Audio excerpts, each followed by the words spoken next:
IAmGoodOlJM back on the air. It's been a while. Matter of fact, it's been about 4 months. For those who don't know, I had an unfortunate medical issue that I'm kind of still dealing with, but I'm just not going to let that stop me from doing what I like doing best here, and that is to share and bring you the best that I can do in breaking news and ongoing news reports when it comes to the world of pro wrestling. So with that out of the way, thank you for joining me. Once again, I'm GoodOlJM, and it's WrestleMania week, if you couldn't tell by the opening theme. But got a lots to talk about, lots to catch up with. And towards the end, I'll give a brief opinion about what happened yesterday at Barclays Center during UFC's 223 Media Day press conference. And it involves Conor McGregor, Dana White, and the NYPD. And, you know, I mean not to laugh, but it's just one of those ridiculous things that should not have happened, should not have even been thought of. But what can you do? We're here, we're human beings. I'm not trying to make excuses for anyone involved in yesterday's incident, but it is what it is. And again, I'll give my full opinions at the end. And for the record, no, I do not condone any of it. But here we go. In the beginning of the week, Hulk Hogan was in the limelight a little bit, mainly for the Andre the Giant premiere documentary on HBO on the 10th next week. And he was one of the invited guests to not only partake in the actual documentary, but also be invited to the premiere out in Los Angeles by HBO. And of course, WWE cameras were there as well. And, well, I guess they're part of the media somehow. TMZ caught up with Hulk Hogan at the airport to and from the event. And none of the questions pertained to the documentary or about Andre the Giant himself or HBO.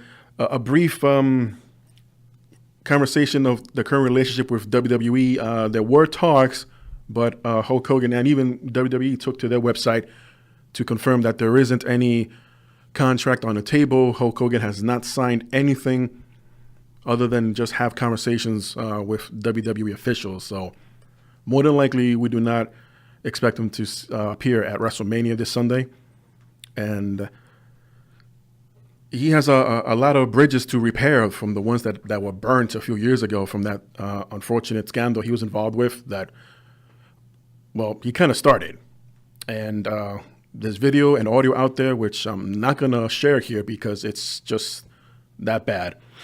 But TMZ asking current relationships with WWE and asked him about Mark Henry's comments from a few weeks ago when they also ran into him in New York City, asking Mark Henry about what does he think of Hulk Hogan returning and what would it take for him to be welcomed back into the locker room.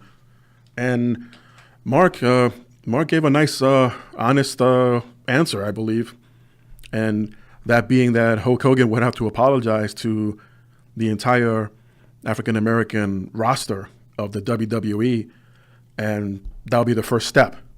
Whether he's welcomed back with open arms or depending how they take the apology, it's all on the athletes at this point. And TMZ asked Hogan about that request, if you will, and Hogan kind of gave one better, being, well, he doesn't just need to apologize to the African-American roster, but the entire roster, regardless of their ethnic background. He just needs to apologize because he was out of line, in his words.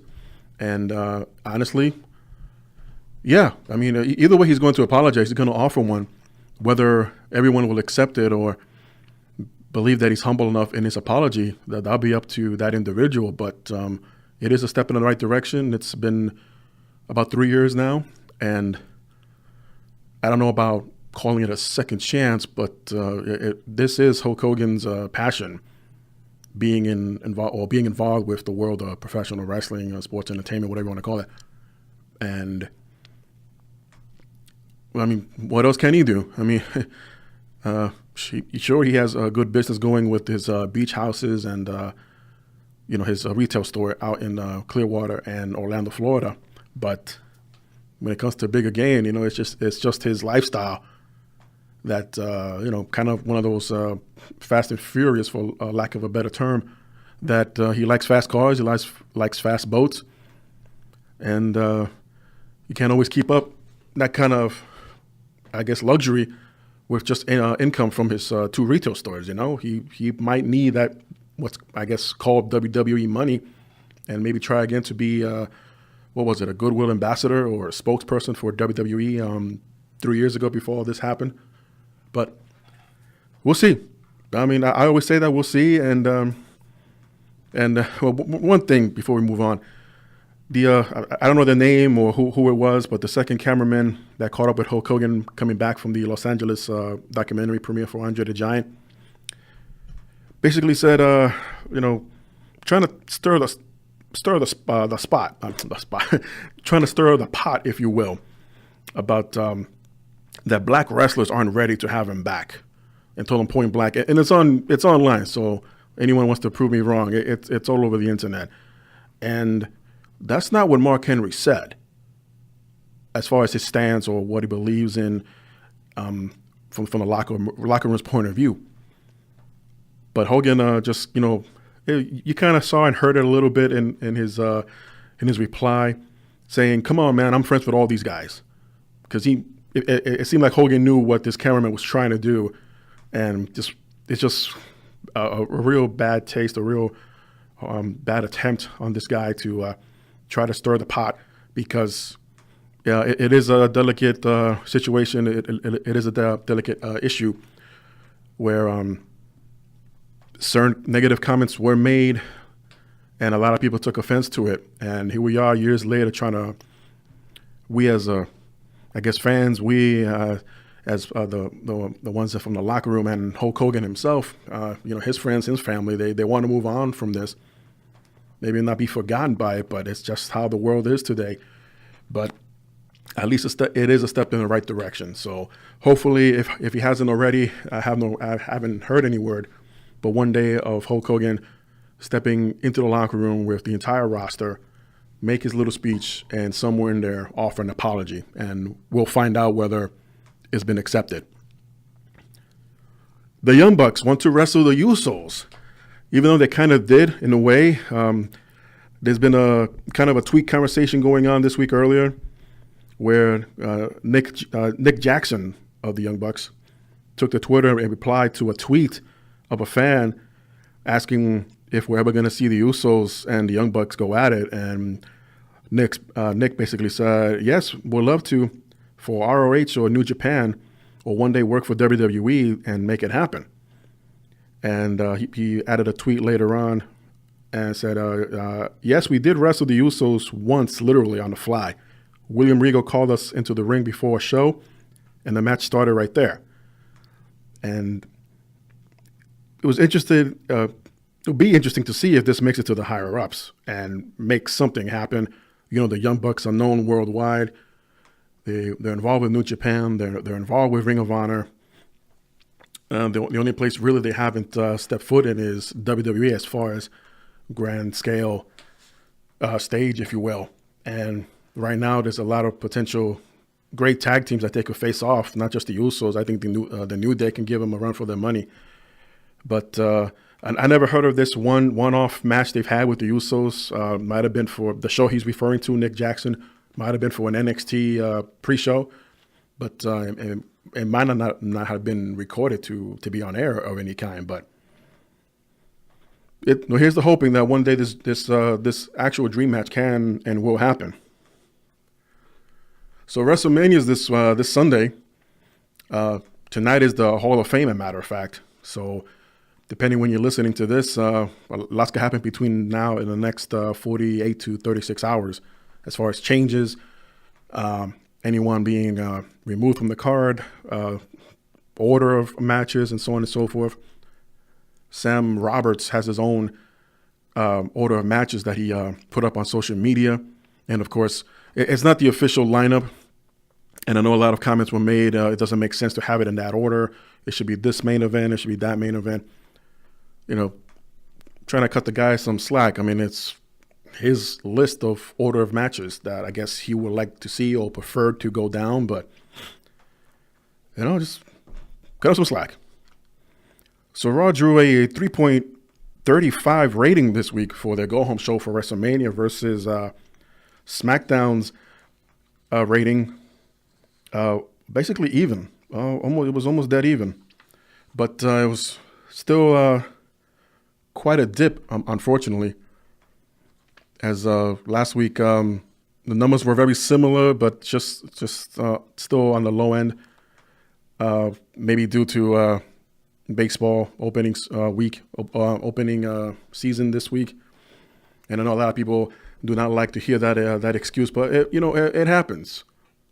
You can't tell me that you're not a multiple fan of many sports, and I know it's a double standard there that not everyone considers WWE an actual sport, but it runs usually head to head with other sports coverage, whether it be Major League Baseball, and later on in the year it's going to be the NFL, and WWE would usually come out and say, well, baseball season started, so that's the reason why the numbers are as low as they are. Yes, maybe not. It could be a combination of things. But between Raw and SmackDown this week, Raw wasn't too much of a attention grabber for me personally. I know a lot of people enjoyed the ending, but I don't know, the opening with that face-off between Kurt Angle, Ronda Rousey, and Stephanie and Triple H. We've seen these so many times, the face-offs, the contract signings, and everyone knows by now it doesn't end well, for the faces or the heels. And I'm thinking personally, well, we see it coming. It's just a matter of who's going to get it, as who's going to get the spot that gets thrown through a table or gets beaten down while their partner's outside the ring, and so on and so forth. I just think maybe back off these contract signing segments, if you will, and I know they're trying to make it as legitimately looking as possible. They had what they called the media there, but they were really their own camera people, their own cameraman people taking photos. And when the cat's out of the bag, you got to deal with it. But that's just me. I'm not going to get into a tirade about kayfabe and the psychology of pro wrestling as versus today. Compared to when how it was when I was growing up. But moving on. Once again, WrestleMania this weekend, this Sunday, it's expected, including with the kickoff show, to be 7 hours long. 7 hours long. So I don't know if anyone's going to plan to call out sick the next day or work a half a day, but just like last year's WrestleMania, it went around midnight, if not a little more, with the post show, and it is crazy to still think and still believe that with that much time, and they try to squeeze every possible talent in there in a 5 to 7 hour show, and it still seems that as if it's not enough. And little nitpick or detail, if you will, I think it's these stadiums that they choose, because when it comes to the timing, they time the matches from the moment you make your entrance all the way to the end of the bell to end the match. And that's unfortunate because what was it last year? That long ramp was 80, 90 something yards. And if you were walking, it would take you like a good, 2 to 3 minutes. I know Triple H had a nice little, what do you call those little 4-wheel drive carts? Those Stone Cold used to drive one of those. I can't remember right now, but you know what I'm talking about. He had one of those motorcycles that it looked pretty badass, I'll admit. But with the escort service of the local police department, I think the Orlando PD, that cuts some time off, but still, he's down there posing for the cameras, waiting for the light show to be in a specific positioning. And you got the pyros, and that again takes up time. And then you gotta wait for the police escort to leave the area, and then reset the rampway for Seth Rollins' entrance. And he came out with I think the Olympic torch or something, and it's taking up time. And I get it. They're putting on a show. They're putting on a live spectacle, and it chews into the hours that the show is expected to be on. Now, I haven't ordered a pay-per-view from WWE in quite some time, pretty much since the network came out. So I don't know how it works. If they do go over their time, that the pay-per-view still show it, or they cut you off and wait for the feed to come back. So honestly, I don't know. Again, I haven't ordered a pay-per-view in quite some time. But with the network, obviously, it's their network. They can go from 7 p.m. Eastern time at WrestleMania and cut the feed at 6 a.m. if they want to. I don't know who will watch that long of a show, but then again, people have stayed up late 2, 3, 4 a.m. to watch a New Japan show live. So there you go. But I'm not saying to stop going to stadiums. I'm not saying to not go out there, rent out this huge, massive location, expect tens of thousands of people to show up, and get your money out of it. I get it. It's all about making money, and I'll never tell anyone to do something a certain way and prevent them from making money. But there's got to be a way, if they haven't sat down and put ideas to paper and say, how can we make up time from being in this huge stadium with 50,000, 100,000 people watching? There has to be a way where we can shorten the time of the entrance and add it to not only the matches, but also there will be time left over that can be included into another match of involving maybe, say, talent that wasn't originally scheduled to be on or even considered. Give them that time. Even if it is 15, 20 minutes, including entrances, they're making an appearance. But what they do, they just scramble up and just throw everybody into battle royals.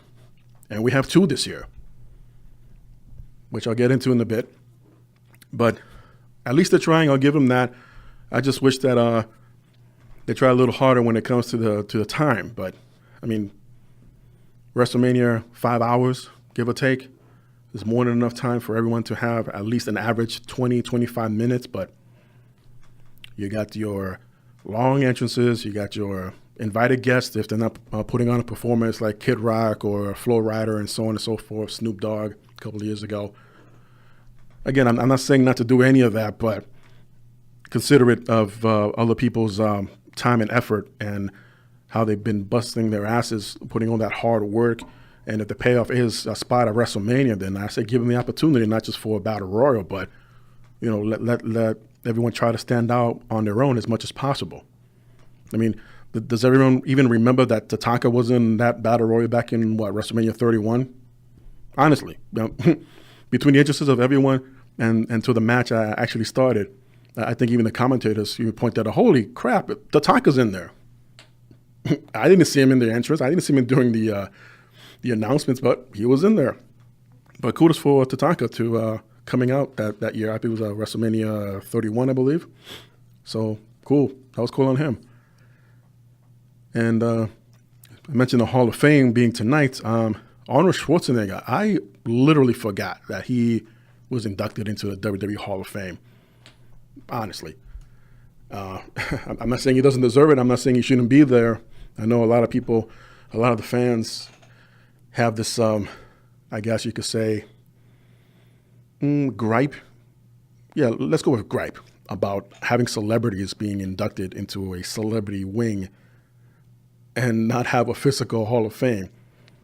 There was rumors a few years ago that the NBA store, is it, or the NBA restaurant out in Universal Studios Orlando was shutting down or being renovated, and the idea was that the WWE was going to step in and buy out that spot and turn it into a physical Hall of Fame, but it never happened. And I believe that was around the time when they moved on to open up their performance center. So I guess it paid off to have their own location in Orlando, because a lot of great talent has been coming through that. But as of right now, there's still no plans for a physical Hall of Fame. But Arnold Schwarzenegger, he had a bit of a medical scare. He went in for an emergency open heart surgery. That's crazy, especially for a man at his age, at this point of his life. It's really crazy. And according to his representative, the procedure was to replace this is why I'm not a doctor, folks, because I can't pronounce half of these medical terms. But basically, there was a valve that was originally replaced by a heart defect back in 1997. And that the 1997 replacement valve was never meant to be permanent, and it outlived its life expectancy. I can't speak English today, but basically it outlived its usage, and they had to go back in there to to replace it. So he chose to replace it this week. Schwarzenegger did, and it wasn't as bad as first thought. It was just a last minute decision. And he's doing great. The procedure went really well, and he's still at home recovering. But he'll be soon back at work, whether it's making movies, making appearances, or headlining another Mr. Universe or Arnold Classic show. But it's funny that the first words that he said when he woke up was, "I'm back." So good on Arnold for having a great sense of humor and, no pun intended, a good heart for seeing the good in this, because open heart surgery, especially when it's an emergency or last minute decision, you can only imagine how difficult it is for not only himself but his family and friends to go through with that. New Japan Pro Wrestling had a special. New Japan Pro Wrestling had a special back on April 1st, which I have not yet seen, but from what I hear, it was a great show, a great turnout, a great lineup. Sakura Genesis, to be exact. And I'm hoping that Access TV, which is the American home of New Japan Pro Wrestling here in the States, if they haven't already, will air this special show. And they be pumping out great shows, as a matter of fact. And I think it's WrestleMania related with Shinsuke Nakamura and AJ Styles. They've been having a lot of reruns of their New Japan shows from a couple of years ago when said talent has been there. Even Luke Gallows and Carl Anderson, Finn Balor when he was Prince Devitt. And I think it's good it's a good idea on New Japan's part to show them being the rest of the world who have no idea where AJ was, or even Shinsuke and so on, where they were before they hit it big in WWE. And I think it's a good idea. You know, we had them first before they became bigger than they are, or bigger than how they were. And now they got these reruns. So if you haven't already, check out Access TV with New Japan Pro Wrestling episodes airing. They don't air every day, but if they do, it's late night in the early morning, but definitely every Friday night. So yeah, check that out. I definitely give a huge recommendation on that. Hall of Fame is tonight.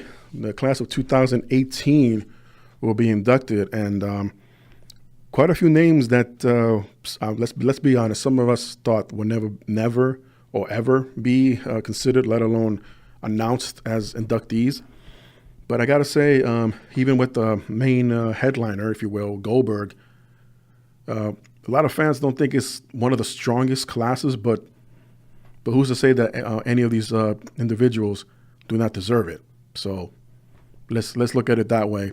May not be the best class, but it's still, and it always has been, filled with personnel, male or female, wrestlers or managers, and all points in between. At some point, deserve to be inducted into the Hall of Fame, even though, again, that I mentioned earlier on, there isn't a physical one, but maybe one day there will.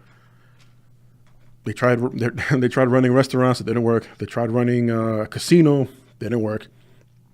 I believe another retail store up in Niagara Falls didn't work. So Hall of Fame, if it's anything like a museum, then that should work. But what do I know? No one's asking me. But anywho, moving on. The inductees are as follow, and these are in no particular order.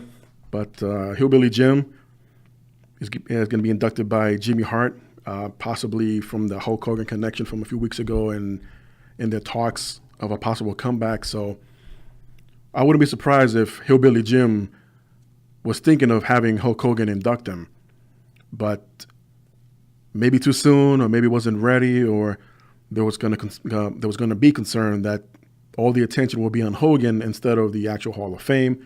I get that. I do understand that. So the decision was made, or it was recommended to Hillbilly to let's instead of Hogan, how about Jimmy Hart? He's Hogan's manager, legit manager today, and they've had a lot of rivalries in the past throughout the 80s. So Jimmy Hart, I think, is a good choice. Road Dogg Jesse James will induct the Double J Jeff Jarrett. First time, I believe, in nearly 20 years that Jeff Jarrett will be involved with anything WWE related. And I say it's about time. I think too much time has gone by with this animosity of Jarrett allegedly holding up Vince for money on his last day in WWF at the time. And literally the next night appeared on WCW Nitro back in 1999 after dropping the Intercontinental Championship to China in a housekeeping match of all things. But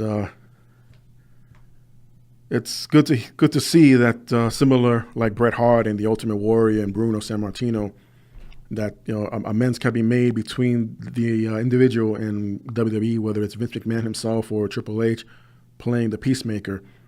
And this is definitely a good thing. And speaking of Jeff Jarrett, no official dates yet, but he will be appearing in the next upcoming Table for Three show on the network, and no word yet on who the other two guests will be. But definitely be interesting because all week Jeff Jarrett's been followed by WWE cameras.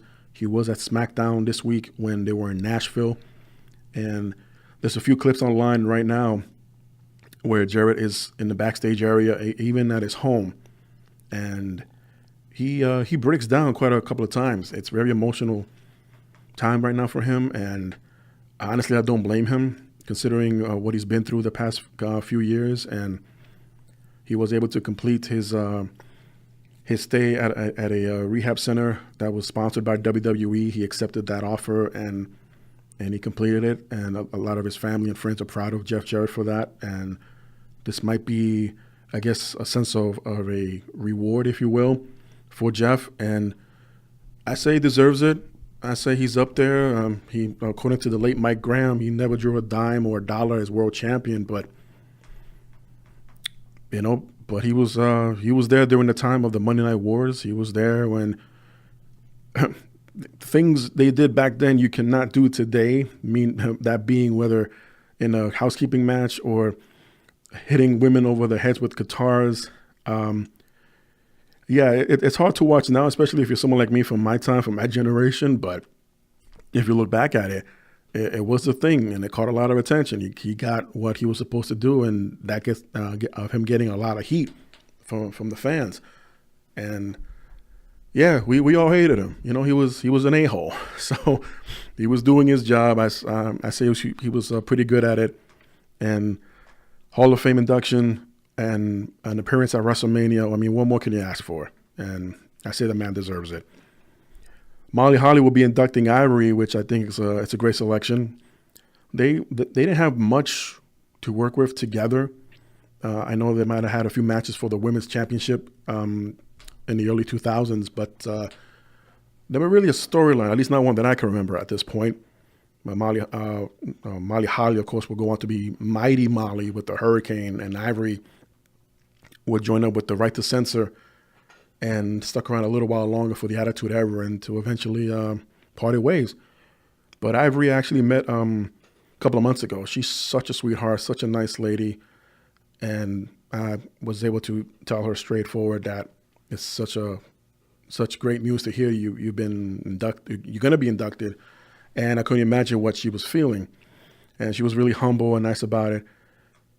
And yeah, I mean, they got to have at least one female talent to go in every year, and that's kind of the thing they do. They got to have they need to have a living legend, a tag team, a female talent, maybe one that's still active, but more than likely be the one to headline the Hall of Fame. But a great choice in Ivory, definitely long overdue. Like some of these people that I'm going to mention and that I've mentioned already, long overdue. Edge and Christian have been chosen to induct the Dudley Boys, and for those who've been following their rivalry with TLC's and WrestleMania 2000 and SummerSlam the same year, yeah, they put through bodies. They put their own bodies and the others' bodies through hell, just to be the number one tag team or to be the tag team champions. It's amazing that any of them are still walking around. I know Edge and Christian, of the four, paid the ultimate price and had to call it quits very early in their lives, but I look at it as a badge of honor to carry those kinds of internal scars and still able to be with us today and share those stories. It's just miraculous that no one has come out, at least during those TLC matches, any worse than imagined, but I'll leave it at that. And it was announced this week that Big Show will induct Mark Henry. Now, Mark Henry hasn't officially announced that he is or is going to retire, so this is very interesting. But then again, Mark Henry's been around for over 20 years, between 20 and 22 years. And he's had a great run as world champion, the Hall of Pain, if you will. That was a great, well, it's not a gimmick. I wouldn't call it that. But when he started the Hall of Pain, I guess, personality of Mark Henry, that really put him back on the map as a great heel and going after, I believe it was Randy Orton at the time, who was world champion, had a few headlining pay-per-views. And yeah, and of course, and I'm sure this will be a highlight in his video package before he accepts the Hall of Fame. The segment when he did with John Cena on Monday Night Raw, coming out thinking that we all thought he was going to retire. Mark Henry's in the ring breaking down, announcing all of his accomplishments. And Cena, who was champion at the time, came out. And we all thought, like, oh, here we go again. Cena's trying to, take away someone's spot. But of course, we were all duped. We were all duped. And Henry, after having his hand raised up and everyone's applauding and Cena saying, yeah, give it up for Mark Henry. And all of a sudden, Henry turns on Cena and gives him the world's strongest slam and shouts to the top of his lungs that he has a lot more left in him and he's not done. And started a feud with Cena right there and there. And everybody's hoping that Mark Henry can wear the same jacket that he did that night. I can't remember what the name of it was, but it was kind of like a pinkish light jacket, and it'll be fitting. I hope so. And if he doesn't wear it, at least have him come out with it hanging on a coat hanger or something and say, hey, and if I'm being inducted, I want this jacket to be inducted into the Hall of Fame. But that was a great moment, though, for Monday Night Raw. Of course, Kid Rock, the celebrity, was chosen to be inducted. I know a lot of fans are scratching their heads on this one, but when that was announced, the video package that aired then was saying, wow, for nearly 20 years, Kid Rock has been in Raw. I have no doubt in that, but the thing is, we haven't really seen him.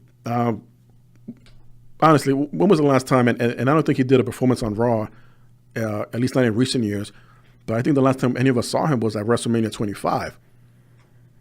That was quite a long time ago. And before then, of course, he was involved with Undertaker with his American Badass theme song, and he did a few performances on Monday Night Raw.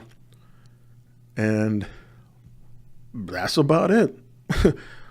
I mean, if that's all it takes to be qualified or be considered a Hall of Fame spot in the celebrity wing, then, anyone today that's wants to be a musical artist or wants to at least audition for the next new WWE theme song, that it's not, C Money O or CF Money O. What's it called? CF Cash O, CF. The guys who do the theme songs today.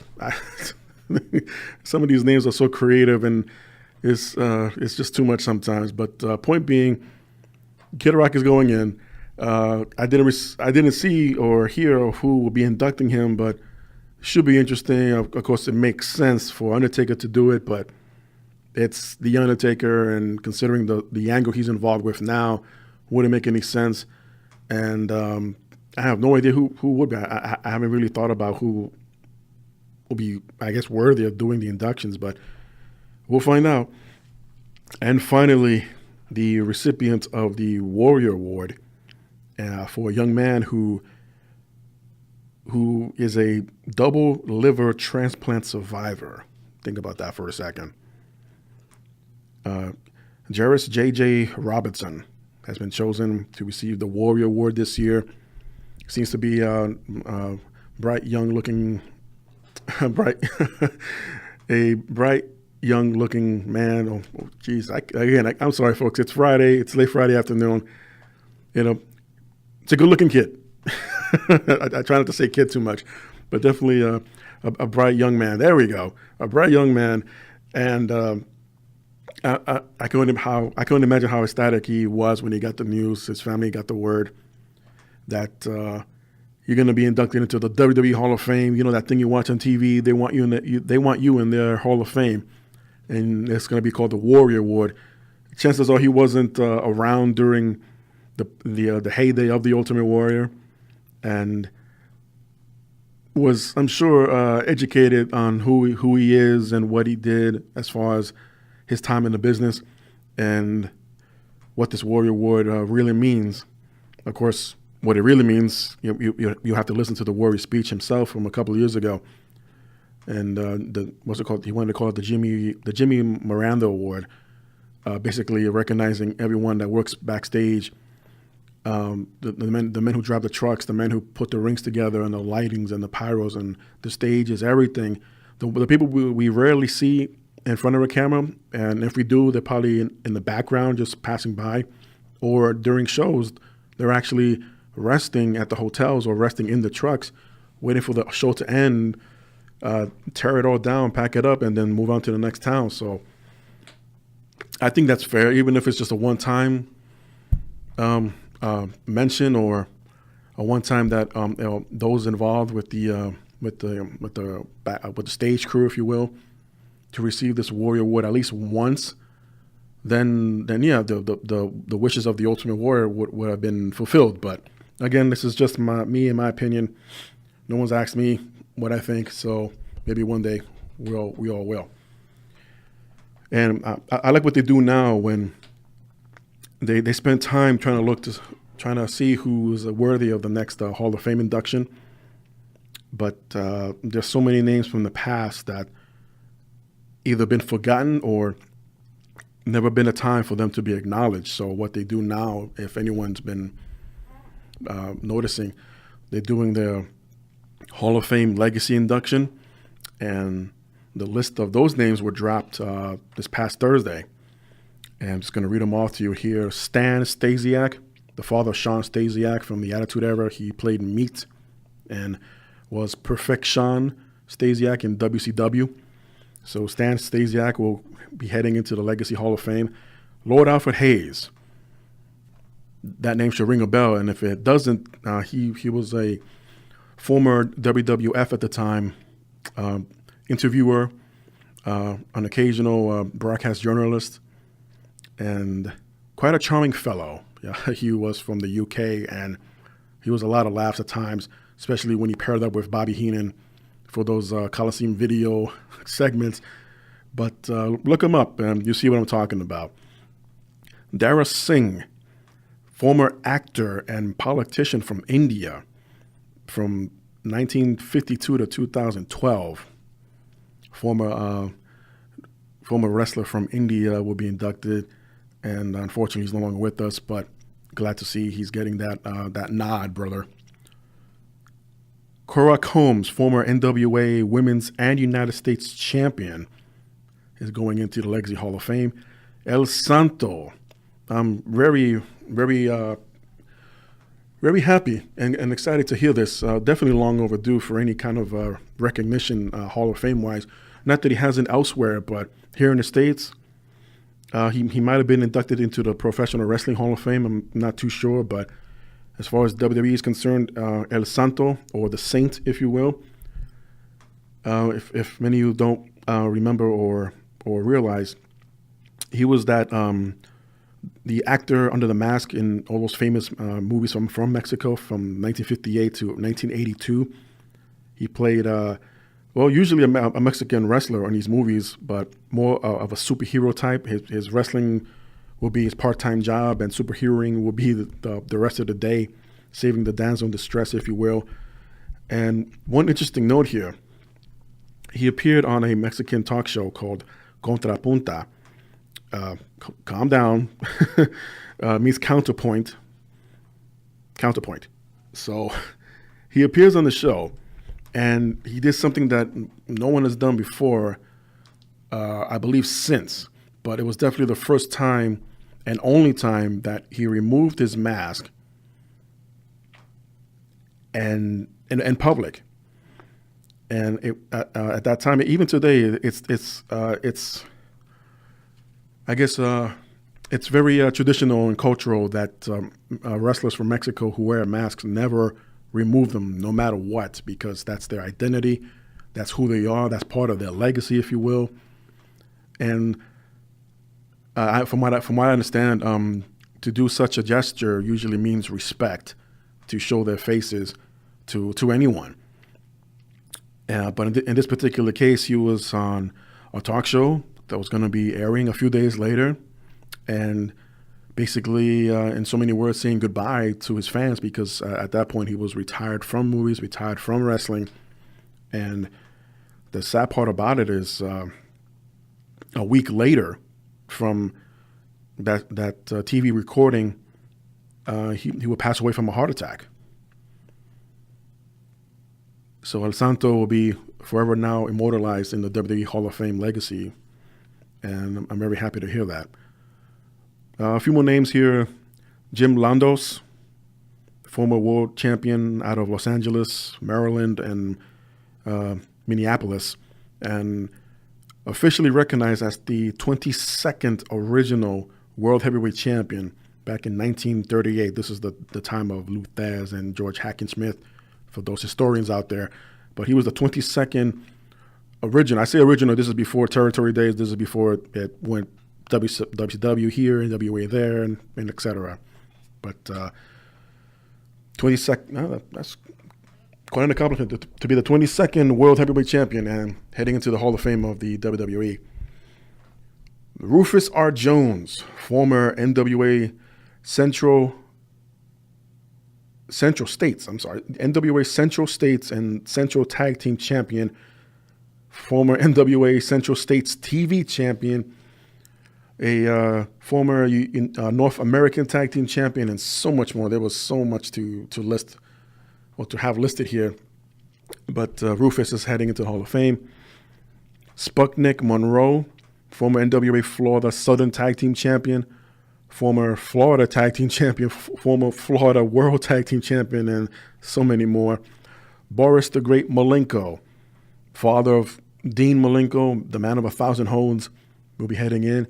He's a former AWA Tag Team Champion, a former NWA Brass Knuckles Champion, former Florida Heavyweight Champion, Florida Tag Team Champion, Southern Heavyweight Champion, Southern Tag Team Champion, so much more. These names from this particular list of WWE Legacy or Hall of Famers, it was just so much to list their accomplishments. It's a lot. If you get a chance to look them up, you can see how long the list of accomplishments and championships that they've won, the territories they've been in, and who they worked for. It's just a who's list. And all I got to say is congratulations to everyone. The ones being inducted live, the ones receiving the Legacy Award, the Warrior Award, and here's to looking forward to 2019 and the class of that year. Find out who obviously be inducted by next January during the Royal Rumble time. NXT TakeOver, New Orleans. I'm definitely going to be watching this glued to my seat. I'm not going to budge. This is one of the most hyped up TakeOver shows in a long time. It's this Saturday night. And the rundown is as follows. NXT champion Andre Cien Almas with Zelma Vega will defend against Aleister Black. I'm not too sure what the ideas or the programming is for Almas to continue as champion, but Aleister Black will definitely give him his run for his money. Wouldn't surprise me if they switch championships here, but it should be a hell of a match. NXT Women's Champion Ember Moon in a rematch defense against Shayna Baszler. I would not be surprised again if Shayna Baszler takes it from Ember and give that storyline of the fighting comeback champion, considering what happened at Takeover during Royal Rumble week. I forgot where they were, but the story about Ember's arm being injured and barely was able to finish the match, and then the next night to partake in the first ever Women's Royal Rumble. And right there's a story that's still writing itself, and would not surprise me if she drops the belt to Shayna here. Excuse me. NXT Tag Team Champions as the Undisputed Era of Adam Cole and Kyle O'Reilly will defend against the Authors of Pain, Roderick Strong and Pete Dunne, in a triple threat match. Matter of fact, Adam Cole's pulling double duty this night. I'll get to it in a second. For a while now, it's been argued that the Authors of Pain are just waiting for their call up to the main roster. Hopefully this week it happens. It's that time of year where WrestleMania, post-WrestleMania, Raw and SmackDown, we see the call-ups from NXT. So if it's this week, obviously Authors of Pain will not win the titles. Roderick Strong and Pete Dunne. Pete Dunne is still kind of he looks and plays heel all the time, but obviously he's become a fan favorite and still the UK champion, is he not? I believe it's been a while since I've seen him. I've missed out on NXT the past couple of weeks, but either way, why not give it to Roderick Strong? He's deserved. He was another great comeback story last year. And Pete Dunne, who's been working his way up ever since the UK tournament a couple of years ago now. So, yeah. But, that's just my take. I'm trying not to let all the baby faces win this event, but, hopeful wishing, I guess. And there might have been some changes. I don't know. I heard that there was going to be some delay as far as the finals go for the Dusty Rhodes Tag Team Classic, where the two team finalists was going to be turned into another triple threat. I'm not sure. That would be a good idea to look it up, wouldn't it? But I'll tell you what, let's skip that for now. But hopefully there'll be another last-minute change, and we'll find out. If you can hear me typing, that's because I'm looking up the current card for NXT TakeOver New Orleans. So let's see what pops up here. Oh, so apparently TakeOver is one word now. So, and but moving on, I don't want to leave too much dead air here. For the first time ever, we're going to have a crowning of a new champion. Let me rephrase.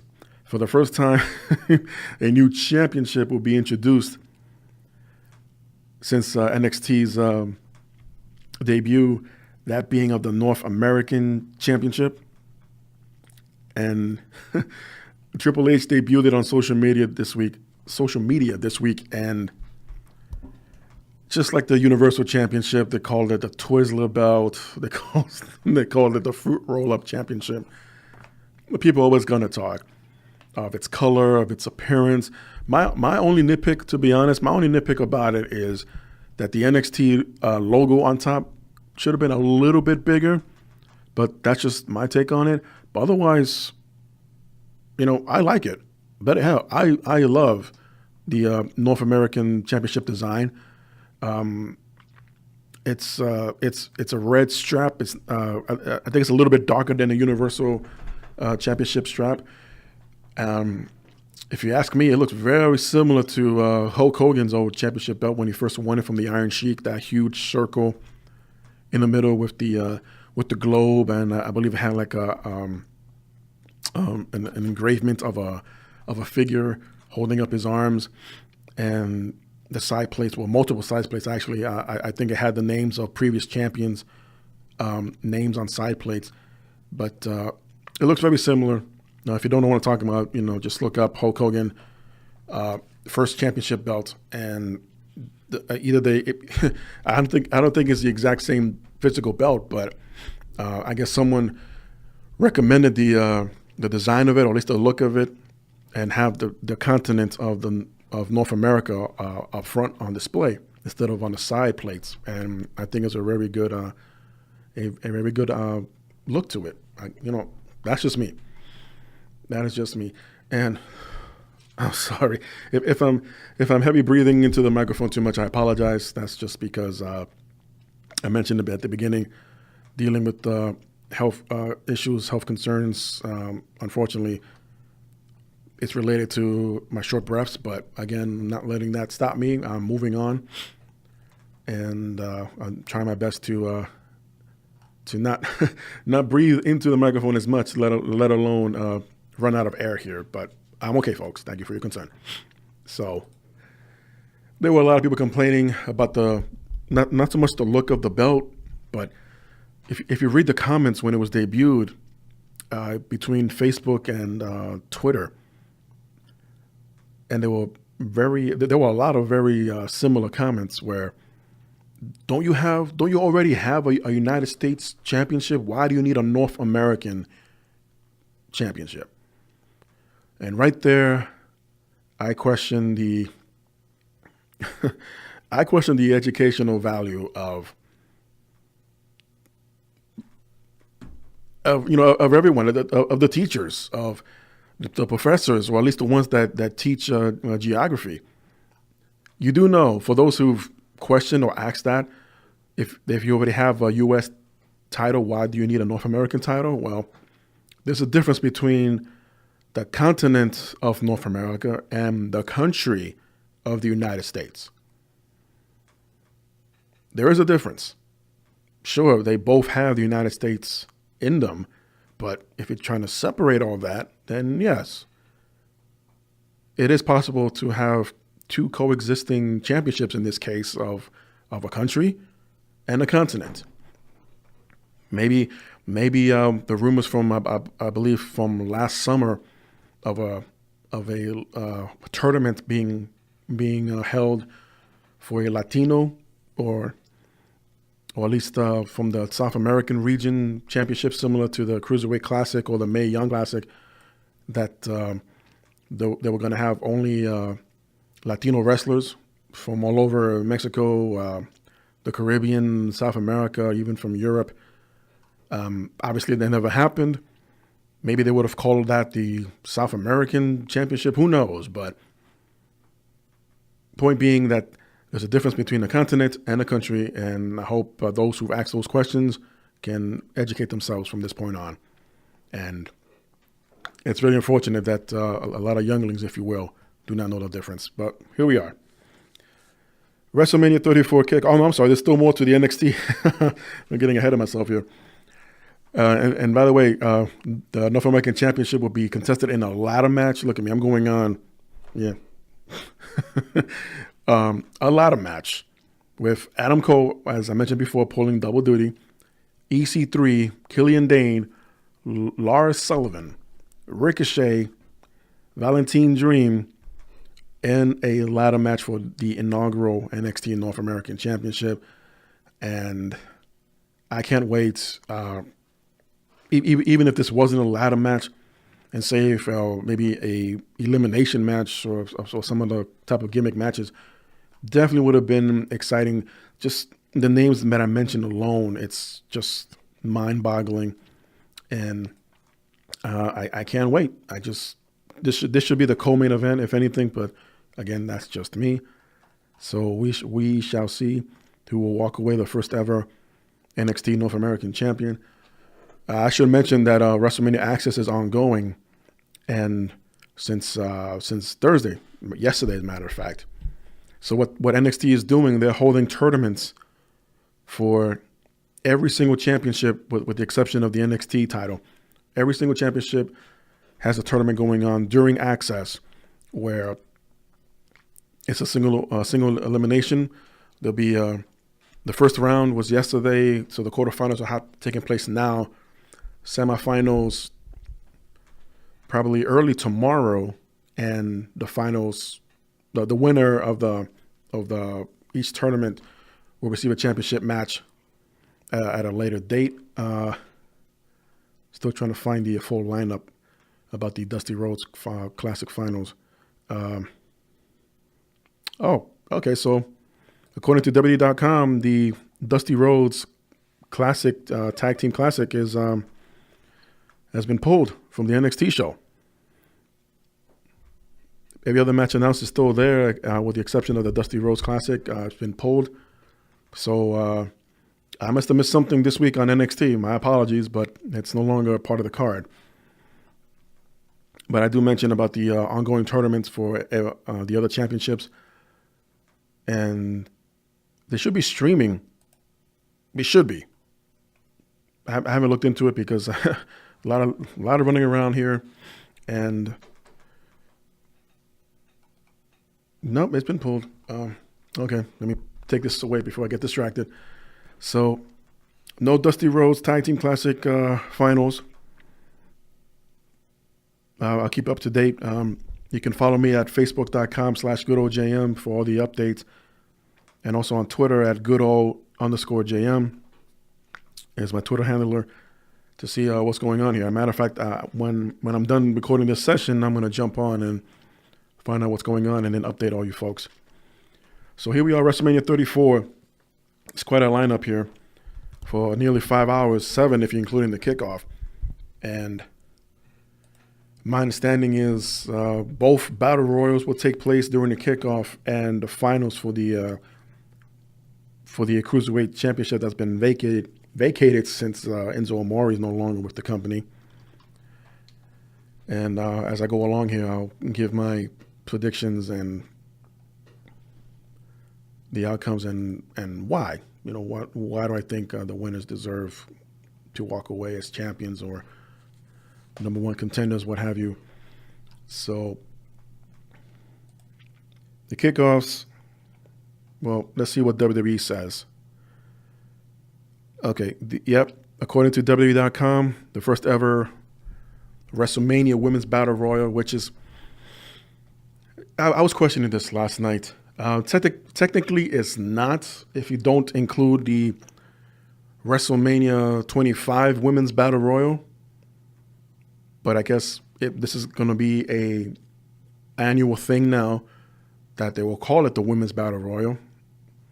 Then, so let's ignore that WrestleMania 25 had a Women's Battle Royal with Kid Rock singing them to the ring. And there were a lot of faces that participated, and a lot of us didn't know. Like Trish Stratus was in there, and Candice Michelle, because the focus was on the Kid Rock performance. And by the time that was done, they got back to the ring, and everybody's already wrestling. So another time, another day for me to nitpick that whole ordeal and a lot of the editing that goes on. But anywho.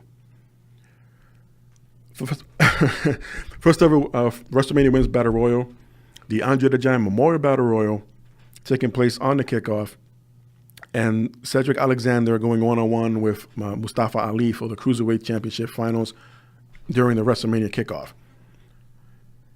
Hopefully this one will be included on the Blu-ray, if you ask Austin Aries from last year's WrestleMania. I say Mustafa Ali takes this one. I think he's shown a lot of progress since the Cruiserweight Classic. Since then, he's just been, I guess, treating every event he goes to or where he's performing as a WrestleMania, because he's amazing. I think he's amazing, and there's so much more potential that we yet to see. Maybe if I was him or either Cedric Alexander, I'll pull one or the other aside and say, hey, we're on the kickoff, not that big of a deal. Probably the entire audience will not be present when we do go on. but there's people watching from home. Probably a lot more people watching at home than are going to be watching them at the arena at the time. New Orleans, Mercedes-Benz, whatever, Superdome. And I say let's just tear down the house. I expect, if this was still on the main card, I expected this to be the show stealer. It still can be, but I see Mustafa Ali walking away as champion, and they're going to hug it out at the end, and more than likely Cedric Alexander will get a rematch anyway next month or the following month, since beginning WrestleMania moving forward, if you don't remember or haven't been notified, all pay-per-views WWE will be co-branded from now on. It's no longer just Raw exclusives or SmackDown exclusive. Everyone's going to mix and match with the pay-per-views, which should be interesting going into Raw and SmackDown this week, as a matter of fact, how they're going to word it out, so to speak, in the on a live telecast. So stay tuned for that. So in no particular order, Raw's women's champion Alexa Bliss takes on Nia Jax. Many people, for a lot of obvious reasons, want to see Nia Jax win this one. She's come close several times, including last year's WrestleMania. And considering the storyline, that's very sensitive for a lot of fans when it comes to bullying and fat shaming. And Nia's become a role model, if you will, for many people who have been through that, and just basically be brave enough to stand up to these people who have insulted you or put you down, and show that you love and respect yourself as is. Then they should at least consider respecting you in the same way. But if they don't, in this case, Nia Jax would just beat the crap out of you. So if you're an Alexa Bliss, Harley Quinn looking figure, then yeah, I'll be careful. But I want to see Nia Jax win this. She's one of my favorites, and for some reason, a lot of people don't think that's not the time for her to win it. Let it win it on the next pay-per-view. Why? My question is why? What's the difference between now and a month from now? Besides the obvious, being a bigger stage, a larger platform in front of more people than whatever pay-per-view is next, Backlash or whatever used to be after WrestleMania. I say do it now, and if the idea is for her not to carry it for too long, depending on the booking, then fine. Then you go into that next pay-per-view that you wanted her to win the event and just have it drop it back to Alexa. But who's to say that Alexa is even going to get her rematch about a month from now? It could be Monday Night Raw. I guess that'll be argued for this whole weekend, but we'll see. The bar of Sheamus and Cesaro defending the Raw Tag Team Championships versus Braun Strowman and a partner of his choosing. Real funny how Braun Strowman was about to introduce his partner this past week on Raw, and it ended up being Brains Strowman. Get it? Braun's brains. So no partner revealed yet. Many hope it's going to be Samoa Joe. Maybe Big Kaz, that's been medically cleared, by the way, to return. But I rather not spend too much time speculating or guessing. Just let's be surprised, folks. And there's nothing wrong with guessing, but my thing about it is it takes away. So even if you guess right and it actually happens, then the excitement level is not there or wouldn't be there the same as to if you never guessed at all, if that makes sense. But if it's Samoa Joe, great. I mean, he's missed out on the last two WrestleManias. The last year, I believe, due to injury, and he was injured again a few months ago. Hopefully, he makes it back on time, and it's about 2-3 days left. So I hope it is. But if it's not, and it's someone else that's been called up, let's say, or if it's Big Show or whomever, and here I am guessing, but whoever it is, I say we'll be going to take away the championships from the bar. Sheamus and Cesaro, who've been a great heel champion tag team for a long time. I'm not saying break them up, but I'm saying keep that momentum going with or without the titles. And whether it's individuals or in tag team, they've performed tremendously together as individuals perform tremendously and can have a great match or a great show with anyone, to be honest. Hell, how many times have we seen Sheamus and Big Show and still pull out a great performance between the two? And then here comes Cesaro, and Cesaro can have a great match with anyone. Let's be honest. Anyone on the NXT roster, anyone on the main roster. And the bar is just going to be here for a long time. And whether they're still champions or not, by the end of their run, they've done a great job. For the United States Championship, now a fatal four-way. Randy Orton will be defending against Bobby Roode, Jinder Mahal, and now Rusev. I say it that way because rumors abound, surfaced this week, that Rusev has been very unhappy with the way he's been used on TV as of late, even with this whole Rusev Day gimmick or angle. The fans have really opened up to it, and it's become very popular. How and why WWE haven't, or at least, let's face it, the writing committee or the booking committee on SmackDown haven't really taken advantage of it is beyond me. The best way, I think, happened this way, or it's bad timing, where by the time Rusev came up with the Rusev Day, it was towards the end of last year, and then Survivor Series was coming up, and then you had Royal Rumble. During that time period, they're already deciding for WrestleMania, who's going what direction, who's facing who for what title, and so on and so forth. And there was that brief time where Rusev was, when they had the last brand split or the draft or whatever they called it, the shakeup, that Rusev wasn't happy that he was being separated from Lana, and then they were brought back together, and there was another delay when he was challenging Shane. If he doesn't have a spot for him at SummerSlam, was it? Then he wouldn't be joining SmackDown. He'd go to Raw instead. So it was just a lot. And fast forward to now, I think it's the timing of it, and whether these rumors are true or not. And Rusev went to someone and say, "Hey, I'm not happy how I'm being used. I'm going to quit. I'm gonna ask for my release."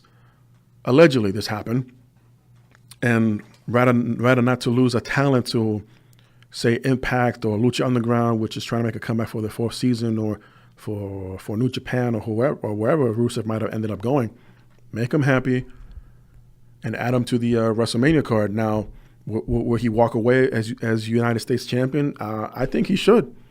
His popularity has been popping up. He's a rising star. Not that he wasn't before, but I'm saying if he's still meant to be a heel, but the fans are getting behind him, something's being said there. And this goes back to when they changed the Fabulous Moolah Battle Royal to the Women's Battle Royal nonsense, and Stephanie was on social media. We love to hear the fans express their voices or express their concerns and feelings, blah, blah, blah. Yeah, you guys just didn't want to lose the Snickers sponsorship and lose out on who knows how much money.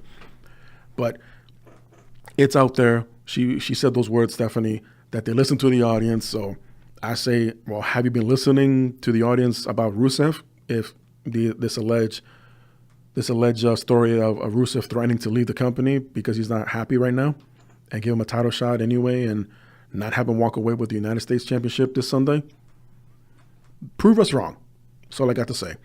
So I'm pulling for Rusev on this one. Intercontinental Champion, The Miz, in a triple threat defending against Seth Rollins and Finn Balor. Speaking of timing, first of all, congratulations to The Miz. He and his wife Maurice gave birth to a healthy baby girl, I believe. Well, what was her name? What did they name her? He was on Monday Night Raw. What days, like a day or so after his baby was born, and he was already back to work on Monday Night Raw. Oh my goodness, I do not find the notes here on what they named the baby. I apologize for that. I just can't remember. This is Oh, here it is. I'm sorry. Yeah, the Miz and Maurice welcomed into this world Maroon Sky. Yes, Maroon Sky is the name of the baby. And also, Mike and Maria Kanellis welcomed the baby girl, Federica Moon.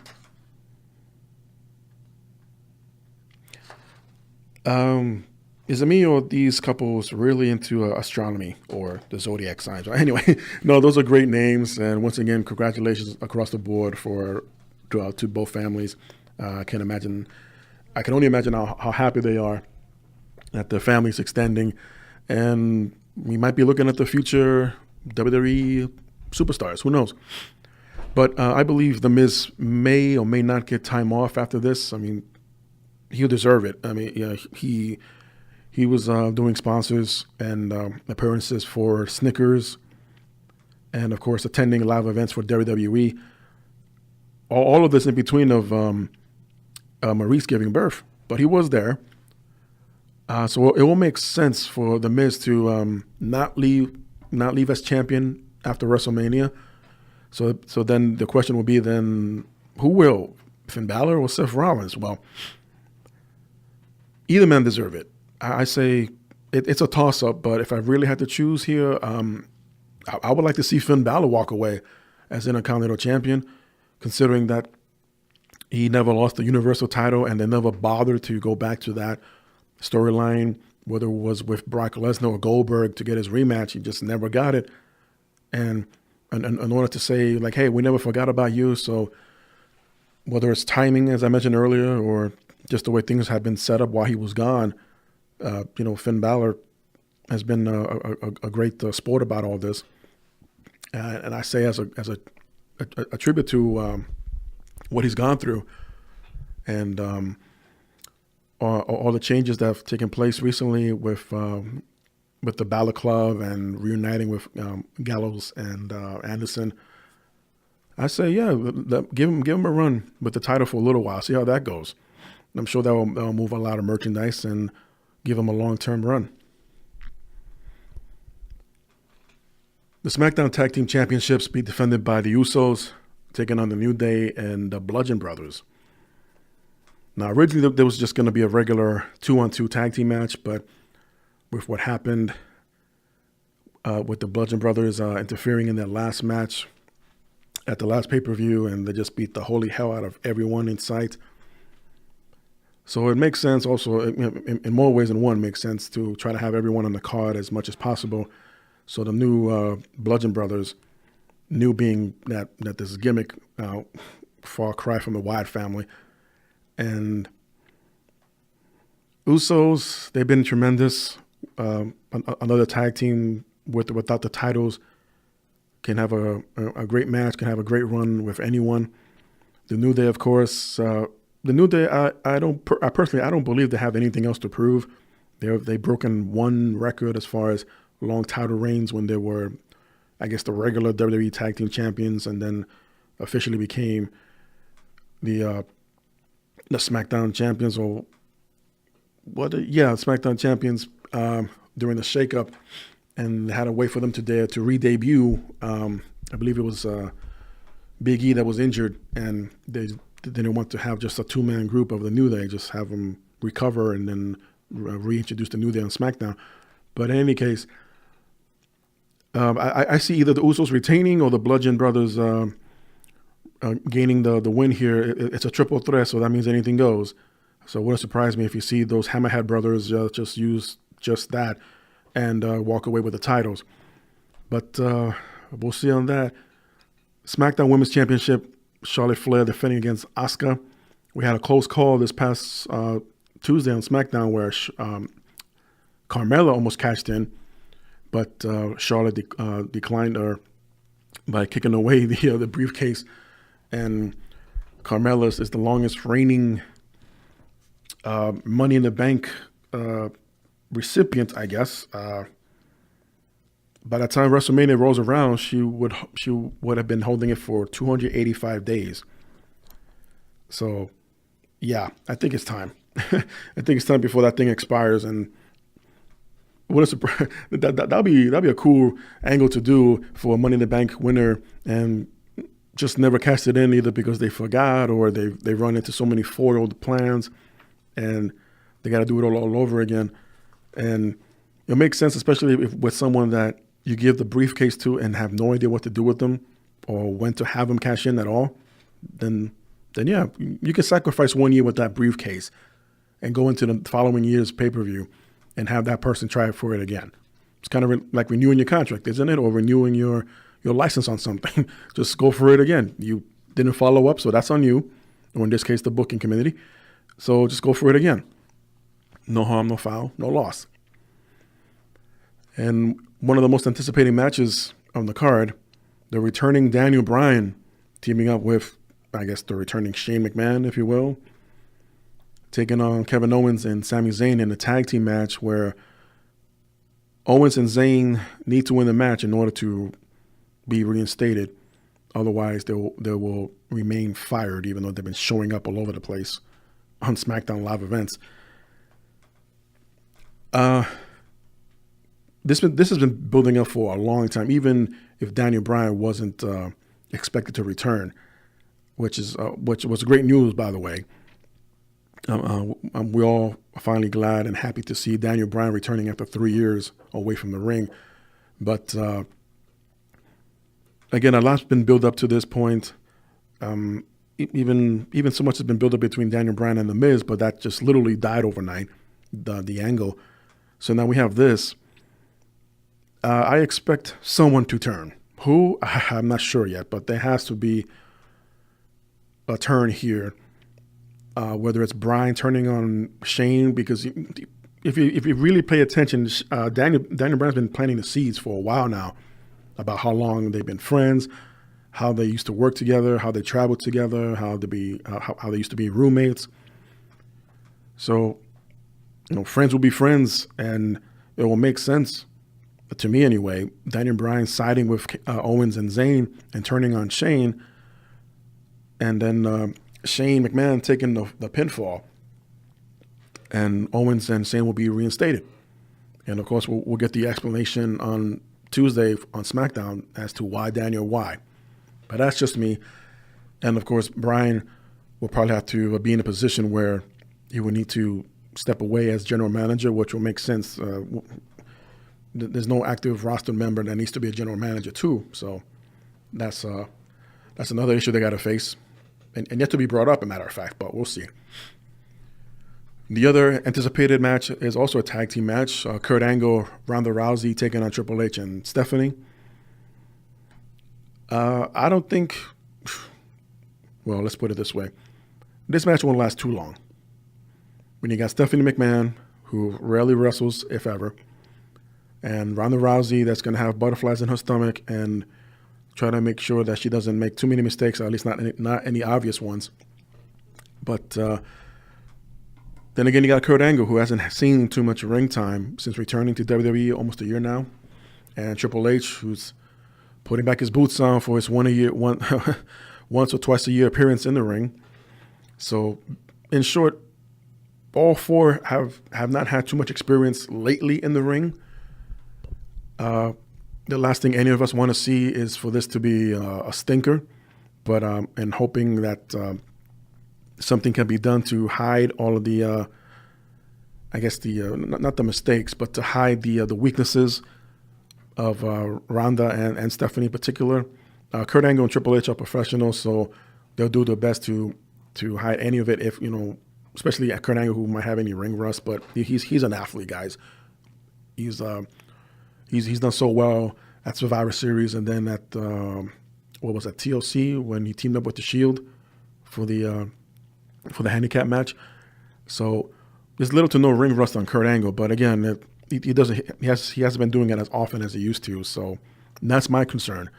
But time will tell, and either way, hoping to have a nice looking match. WWE Champion AJ Styles defending against Shinsuke Nakamura.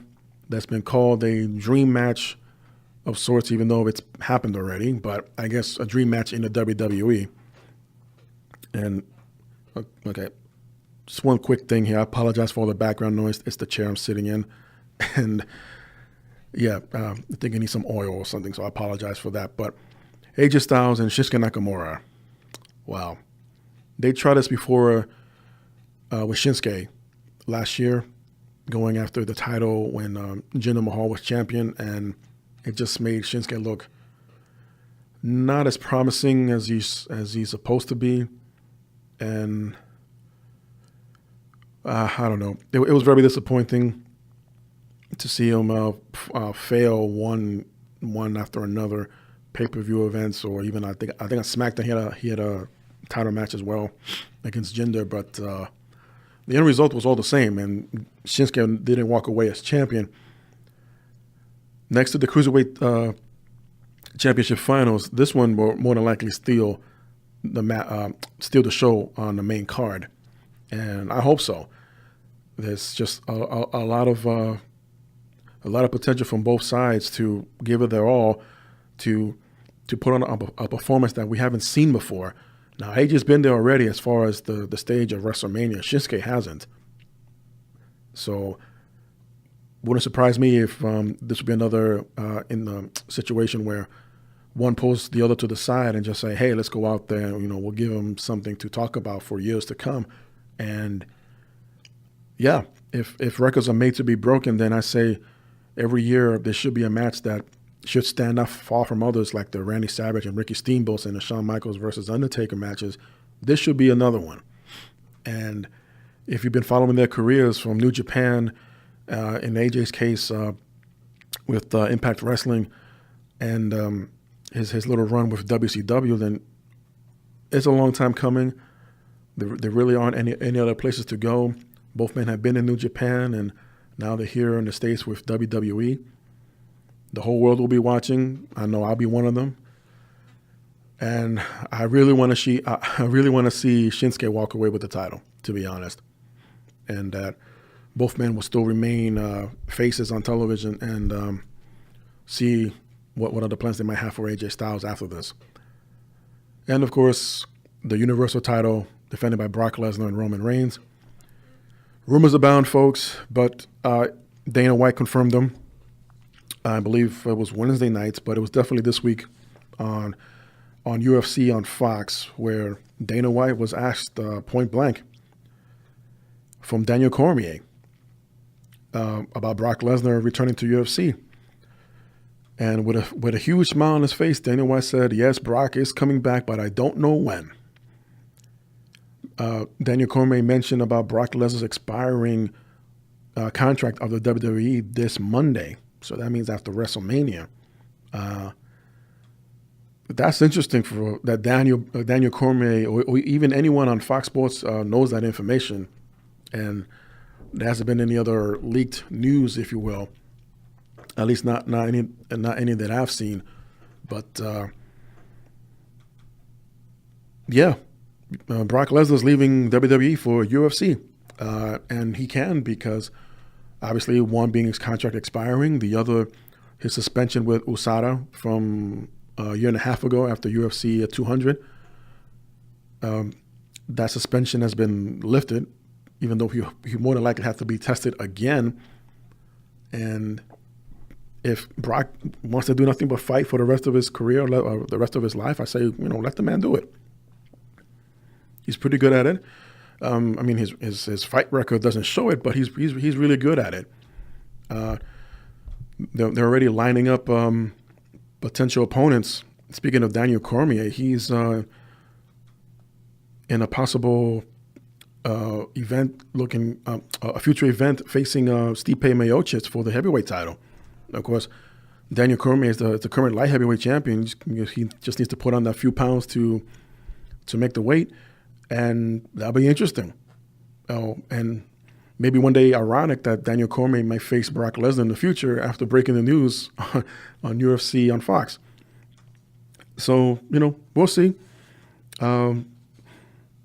Many fans will probably look at it as if, good riddance, because Lesnar, as much time as he appears on television or SummerSlams or Survivor Series, he'll suplex you 10, 15 times, and he walks away back to Canada where he's hunting deer. And what else can be done about it other than just let your contract expire, take your money, and I guess we'll see you in a couple of years and we'll try this again. Or at least maybe next time he won't return for in-ring action just to be inducted into the Hall of Fame. But as far as WWE goes and Brock Lesnar, if only he would have more dates added to his contract.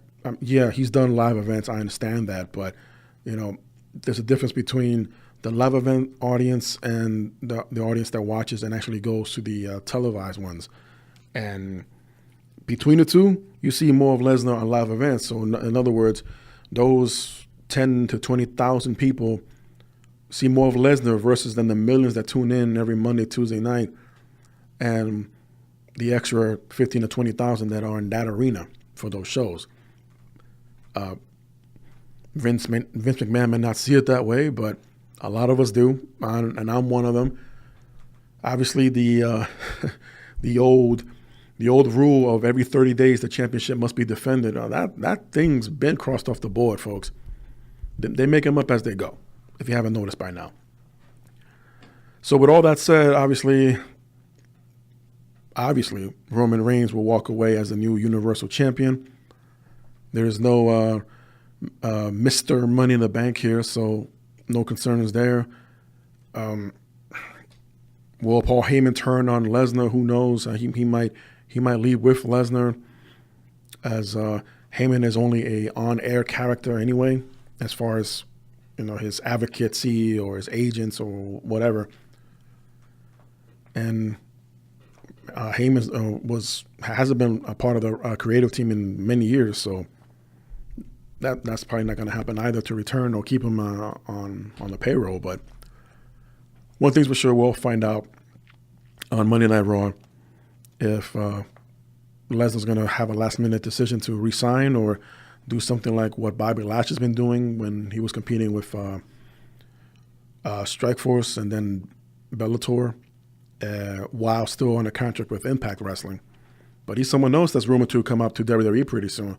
But point being, it's possible to have dual contracts with two different companies, especially when one of those, I think both of them would be considered independent contractors. So if there's a loophole that Brock found, that's how he was able to appear at UFC 200, then why not do both? Plenty of time to recover between UFC fights and still make appearances for WWE. But that's just me. That is just me, folks. Again, I would have ideas. I'm not saying they're all great, but not everyone's asking me about them. Big Show's back in the news. He actually rang the opening bell for the New York Stock Exchange this past Monday morning, kicking off WrestleMania week, and was interviewed by the same New York Stock Exchange network and answered questions from Twitter, confirming that he has re-signed a multi-year deal with the WWE back in January. So anyone that wants to see Big Show retire, it's not going to happen anytime soon, folks. So the man has put himself through a lot of physical changes for the better. He looks great for a giant, a man of his size. He's looking more and more healthy every time we see him. No word on what his role, if any, at WrestleMania this year, but he will be at the Hall of Fame for sure, and maybe he'll make some announcement there regarding his future. But it's great to know that Big Show will still be around for a little while longer. This was probably the burn of the week, folks, because at this point on, I'm just going to be speaking about random stories. If you haven't heard, Cody Rhodes, and some of you know where I'm going with this. Cody Rhodes took to Twitter and showed off basically an injury he received. Was a cut to his forehead, and he posted a pic about it. And in not so many words, of all people, Disco Inferno from WCW, if you remember him, basically was trying to put down not only Cody Rhodes, but others that, in his mind, complain about the injuries and working at a level to only please Dave Meltzer, because Dave Meltzer has this 5-star system, and rarely does he ever give 4 or 5 stars in a match. And people complain about, well, that's ridiculous. It was a great match, but he only received half a star or 1/2 star. It's his opinion. Dave Meltzer's been around the business for a long time. He actually used to be good friends with Vince McMahon, used to work for Vince back in the day when only New York was the territory. And he has his way of viewing things, just like myself have a way of viewing things as far as how to grade a match. I might say that Randy Savage Ricky Steamboat match was a 4, but the person next to me could say, no, that's a 5. Or the other one would say, no, it's a 4.5. We all have opinions. And just like movies, we're going to nitpick it for its little flaws or, if any, little weaknesses. And I'm okay with that. But, but to say, for example, that was a great match, obviously, but then have one person say, no, that was an awful match, and obviously something's wrong there. But that's not the issue right now. What the issue is with Disco Inferno, basically calling out Cody and others that they're working too late and they just want to please Dave Meltzer. And, Cody just put him in his place. Inferno's argument was saying that their style was unsafe and they were more concerned about getting Meltzer approval.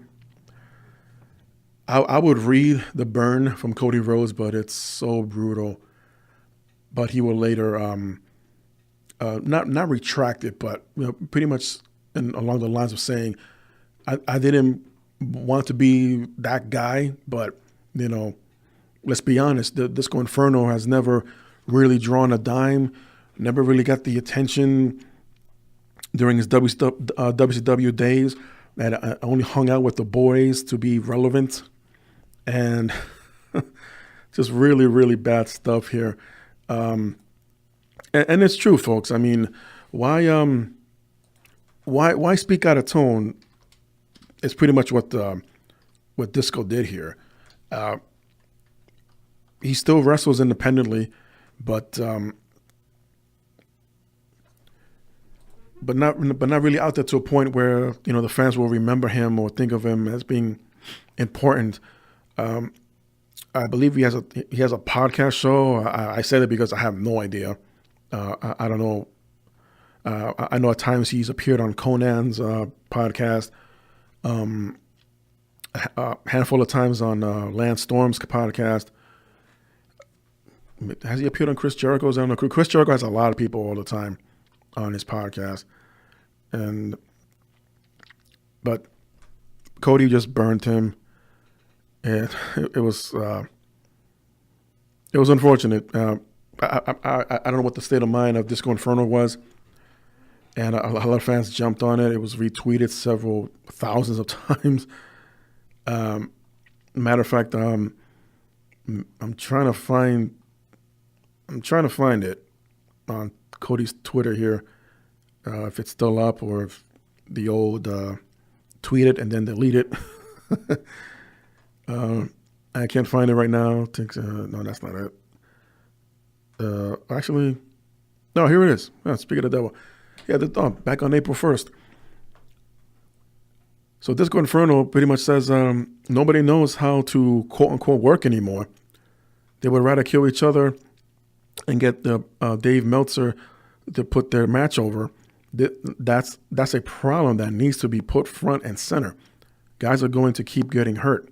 Now, that's Disco's response to Cody's picture that he posted early on the same day. It's a really nasty gash between his eyebrow and eyelid of his left eye. But, battle scars, it happens. Accidents happen. I don't think Cody was complaining. Matter of fact, he said in that picture, crazy thing, I won the match. So, and here's the burn. Cody Rhodes, in his own words. Stop. You know nothing. You have drawn $0. No fan has ever left the show thinking about you. You were lucky to be juiced up. You were lucky to be juiced up double lifer. Wow. Oh my God. Wow. A double lifer over with the boys. Type in an error where you hid planes. I'm sorry, folks. It's hilarious. Let me try this again. You were lucky to be juiced up a double lifer over with the boys. Type in an error where you hid in plain sight, coasting on others' success. Couldn't hang then, can't be booked now. And you will later on, Cody Rhodes would add on to it. I take no pride in ending that man's career with a single tweet, but this whole they're doing it wrong, I know how to do it right, they're exposing the business. That logic itself has exposed the business. Don't let the bitter have the place in your world. Conversation is done. So might have been a bit of frustration on Cody's part to have someone who hasn't been relevant in quite some time and just think he has a say in anything. And Cody, for as far as we can tell, be telling the truth. If you listen back to some of those Monday Night War DVDs or commentaries and documentaries, Cody mentioned plenty of times that he hung around backstage with his father Dusty when they were working for WCW, and Disco was around during that time. So Cody might have seen a lot more than we're not aware of, and might have a lot of merit to what he said. So take that for what it's worth. But Disco, if he's made any reply, I haven't seen it or heard it, but I'm sure he will eventually. But it's a good lesson, folks, to keep in mind. Don't talk out of both ends, because you never know who's listening and you never know how you're going to get burned.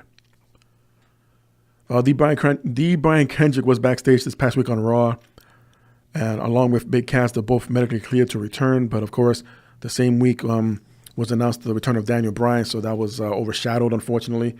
But pretty soon, if not after WrestleMania, we'll see both men return to the ring. And this week came a story from Mike Johnson of PW Insider. Matter of fact, he was the one that broke the story about Rusev not being happy in his position with the company, and given the position and the spot at a WrestleMania Fatal 4-Way match for the U.S. title. I left that out from earlier. And just a few more notes here before I go. There's a lot of stuff going on right now, as a matter of fact, during WrestleMania week. But the funny thing is that they're not all WWE related. So somehow, I missed the part how they got this together. If anyone wants to let me know how, please feel free to comment. But if you want more pro wrestling this week, how about Lucha Underground versus Impact Wrestling? Friday night at 9 p.m. And if you are a subscriber to Impact's Twitch channel, you can watch the entire event for free. It's basically a cross promotion of both companies. For example, the Impact champion Austin Aries and Rey Fenix will take on Pentagon and Alberto Patron. In a six-way match, you have Evan Bourne, Khalil Connolly, Moose, Jack Evans, Montaza Corretto, and Chavo Guerrero in a six-pack man challenge. I'm pretty sure I butchered a lot of those names, and I apologize. And there's just so many names here, from LAX to Killshot to Sammy Callahan, Eddie Edwards, the Fabulous B, and Trevor Lee, Brian Cage, Eli Drake, and many more will be appearing on the show. And I don't have a Twitch account, but I'm going to see if it's going to be streamed somewhere else. This looks very, very interesting. Almost NXT similarities here, but it looks like to be a good card coming down. The Greatest Royal Rumble will air on the network on April 27th at 12 p.m. Eastern, with a kickoff show at 11 a.m. So if you're working and you happen to have the network app on your phone, yeah, you might want to have a longer lunch break. But 50 participants will be part of the Greatest Royal Rumble, and they're already setting up matches from both WWE and local promotions as well. Will have participants. I don't think they'll be mixing in with WWE talent, but other local talents will have their own matches as well. Jim Ross and Jerry the King Lawler will once again reunite to call the card for this one. And I'll end on this. And it's the situation or the incident that took place yesterday at the Barclays Center. UFC having media day for UFC 223 this Saturday night. It's a very busy weekend for sports and sports entertainment, if you will. But Conor McGregor, there's a lot of stories that needs to be stitched together to get some kind of clarity and make any kind of sense of what happened. But according to Dana White, he spoke with the American sports show First Things First, and word for word, Conor and I talked through text yesterday. It was obviously the worst conversation we've ever had, shortly before he turned himself in. I don't believe he realized what had just happened. It's not that I don't think he understood what happened. It's that he tried to justify it. He said, listen, I'm sorry about Michael, who was cut by shattered glass. I'm sorry about Rose, who was shaken up and reportedly almost had her hand hurt during the incident. And whoever else, but this had to be done. End quote. Dana White made it very clear that he is not going to help Conor in this in any way, shape, or form, where normally he would step in, whether it's for bailout money or consulting or bringing a legal team for a fighter. But if you haven't seen the videos by now, because there are multiple angles, it was just ridiculous. The story of UFC lightweight Khabib. Let's call him Khabib. I'm sorry because I won't be able to pronounce his last name. But apparently there was an altercation with one of Conor's team members at a hotel. I believe it was this past Monday, where no, it's not Michael. Well, there was an incident, and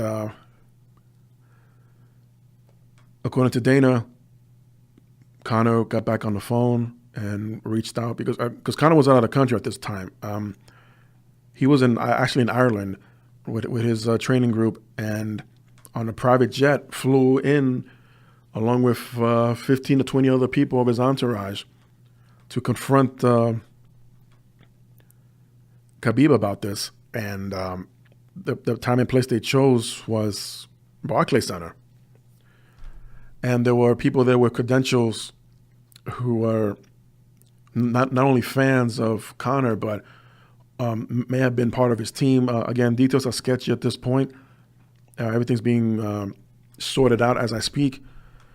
So Conor and his group came in, and there's even fan video of this too. They walk into the arena through the lobby of the arena, get into an elevator, and then the next time we see them is in the underground parking lot, where two buses carrying fighters and cornermen and other participants of this Saturday's UFC show were trying to leave to go back to their hotels, but then all hell breaks loose of Conor and his boys picking up and throwing objects such as guardrails, trash cans, a hand truck at one point that shattered one of the windows of the bus, and that's where Michael Chias.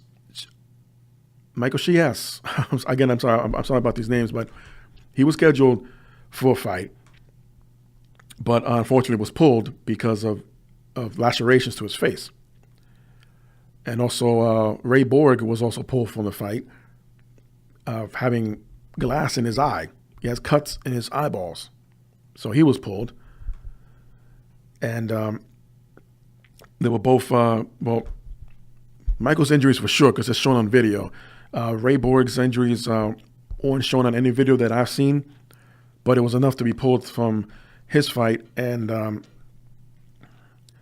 even Conor's own teammate, Artem Lobov. As a matter of fact, he was the one that had the incident with Khabib in the hotel. So this is Conor's way of retaliation. But unfortunately, a lot of innocent people were caught in the crossfire, and caused at least 3 fights that we know of to be pulled or have to be rescheduled or have to be filled in with other possible prelims, or maybe in the case of some of these matches there were title fights, try to bring in last minute replacements, and it's not easy. I mean, put it this way, folks. You can come up with any excuse for Conor McGregor, especially if you're a fan. I'm a fan. I was pulling for him during that fight he had with Mayweather. Of course, we all know the outcome of that, but there was absolutely no excuse for something like this. It doesn't belong in this sport or in any other.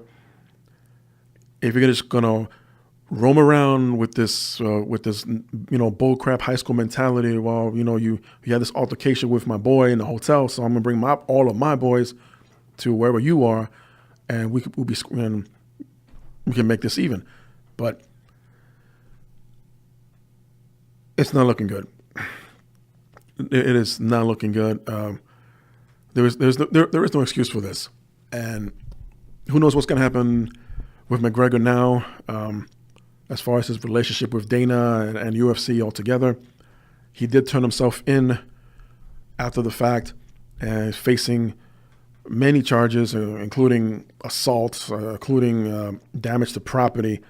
Matter of fact, he had 3 counts of misdemeanor assault and 1 count of felony criminal mischief, and that's just the beginning, because the 2 fights that had nothing to do with his people that were pulled from the card, chances are they're gonna put a lawsuit in for the money that could have potentially won, and among other people that were affected by this, I believe one analysis from Fox Sports or from UFC was predicting nearly $40 million worth. That's if he's lucky. He got like $100 million out of that Mayweather fight, if not more, from after endorsements and sponsors and all that. So he'll be paying up for quite some time. I hope he gets a hell of a good lawyer.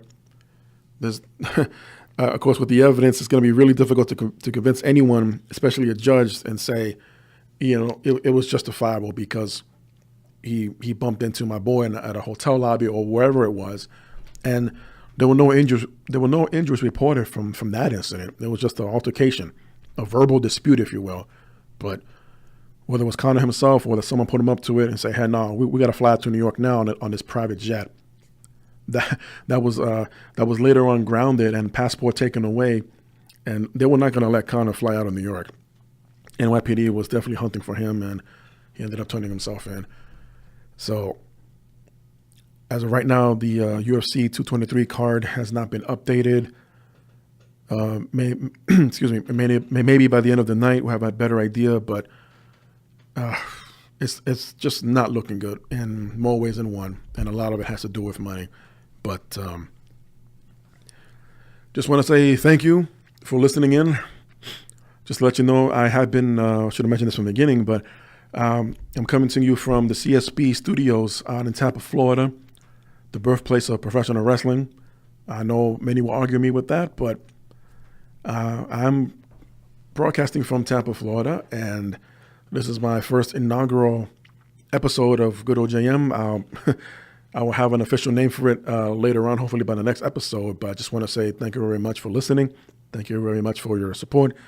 Let me know in the comments below, share and subscribe, all that good jazz about today's show. And don't forget to watch tonight's Hall of Fame, NXT New Orleans tomorrow, even if you want to watch Lucha Underground versus Impact Wrestling, and of course Sunday night, the all-day WrestleMania for 15, 20 hours worth on the network. I know it'll be